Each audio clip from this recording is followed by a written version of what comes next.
want to talk to you about what I believe are 3 of the most underrated business hacks, especially based on today, what's happening right now today.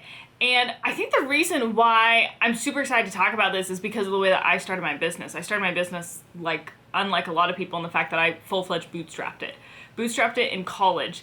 And I started by, it started with books. I started reading books, and then that eventually led me to them sending me emails. And I remember that first happening, I'd be like, how are these people finding me on Facebook? I would see their ads and stuff. I was like, how are they finding me? It's like, I had no idea how targeting worked. I had no idea what pixels were. And I eventually just started buying these courses with credit cards that I should not have applied for, but I was like, I need to learn this stuff. And I think because I come from this bootstrap background where it's listen, you just gotta figure it out or it's not gonna happen.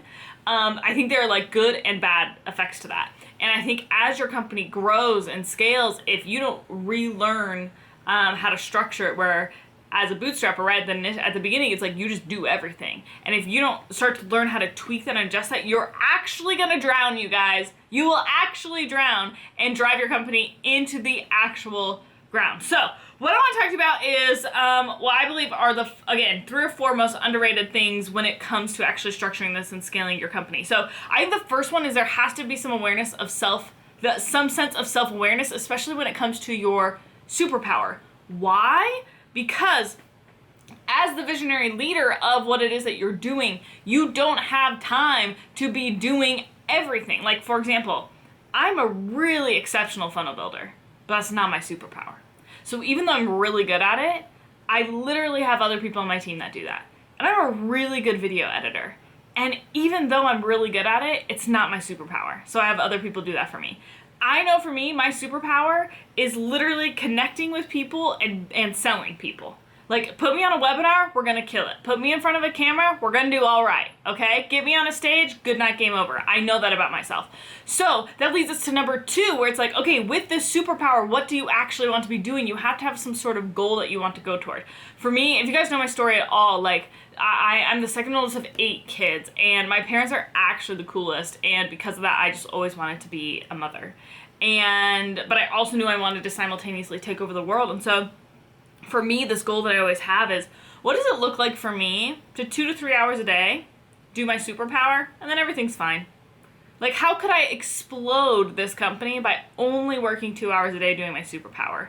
Which then leads me to number 3, which is this concept of time management, where it's okay, now that I know what my superpower is, and now that I know where I want to go with that superpower, how do I actually go about figuring out how I can eliminate things that are detracting from that and pursuing things that are. So I learned this concept from a book called The One Thing, where there's a success list versus a to-do list.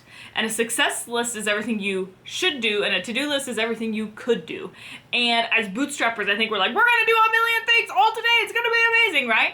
But as a visionary leader leading your company, if you want to know how to actually grow it, you have to only play the should-dos, where you are only doing the things that are in line with your superpower, which leads us to number 4, outsource, baby. I believe in automation. I believe in outsource. In fact, at the end of this video, I'll give you one of my free automation checklists that you can have.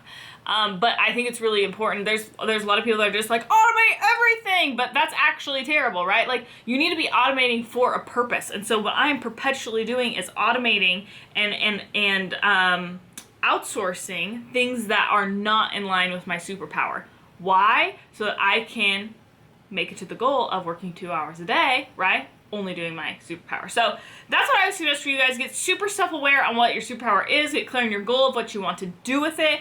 Get clear on and start practicing that, right? With a success list and a to-do list, ultimately to help you outsource. That's what I recommend. Again, I have a checklist for you guys, automation checklist. Check it out in the description below. If you want to come hang out with other people like me, design hackers, we present stories that convert across all mediums to take over the world. Come hang out with us. We have an amazing free community. Also, like, comment, subscribe. If you like this, let me know. Let me know what step you're at. If you practice automating, I want to hear it. You guys are amazing.